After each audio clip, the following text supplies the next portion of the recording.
48 hours in Athens, let's go.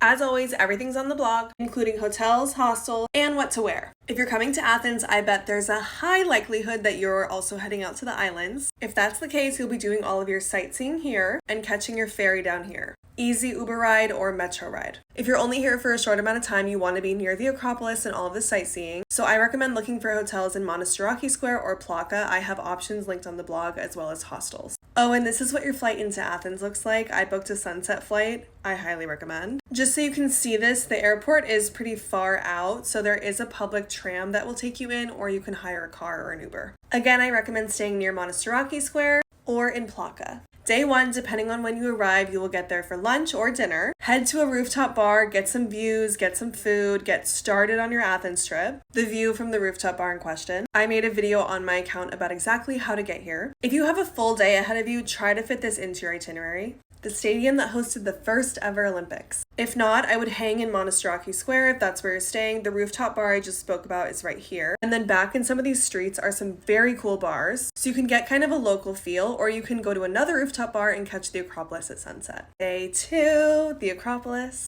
This is the exact tour that I booked. I have it linked in my bio. I highly recommend booking a tour that takes you through the Acropolis, obviously, and then also the Acropolis Museum. You will start in Plaka with the group right outside of the Acropolis, and then you will walk up the entire Acropolis and see all of the ruins. Finally, being able to see all of this in person was incredible. You're really going to appreciate having a guide explaining everything to you and the history of everything that you're looking at. Me having the best day of my life on that tour. I don't know if you can see because of the caption down here, but I'm holding on to a water bottle. Bring water. It is so hot and there is no shade up there, and there are different areas to fill your water at the top. I also have my outfits on the blog. Also, this was taken at the very end of August, and I was so nervous about the crowds because everything I had seen online was how crowded it is, but honestly, it wasn't nearly as bad as I thought it was going to be. Seriously though, I highly recommend the tour that I booked. Okay, and then like I said, I was so grateful to have the tour guide that took us also down to the museum because so many pieces from the Acropolis have been taken into the museum, so for him to connect the dots within the museum was very helpful. Because of the pollution and a lot of the natural erosion, they're bringing a lot of the pieces into the museum, so with or without a tour guide, don't miss that museum. This is the entrance, and these are actually the original statues from this site. So these are all replicas, and the originals are in the museum to be protected. But one of them is in the British Museum, which is why there's this huge gap right here. So it's kind of sad that she's not with the rest of her other statues, and all the tour guides make sure to let you know that she is in the British Museum. So they should just give her back. But the way they have all of the statues and pieces laid out in this museum is so impactful. And again, I really appreciated having our tour guide showing us everything. If I was to walk through there alone, I think I would have missed a lot of details.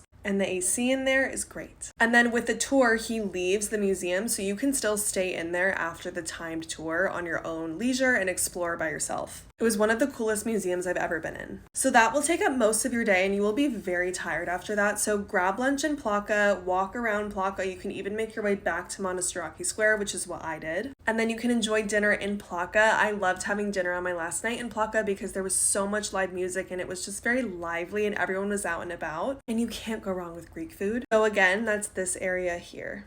Then if you're headed to the islands the next day, you can head from Athens down to the port via metro or Uber or car via hotel. Validate your ferry ticket online before you get there, at least a few hours before, take it from me, and off you go. I spent a few days in Naxos, and I have a guide about that as well, including where to stay and videos on my TikTok about it. Get the full Athens guide on my blog.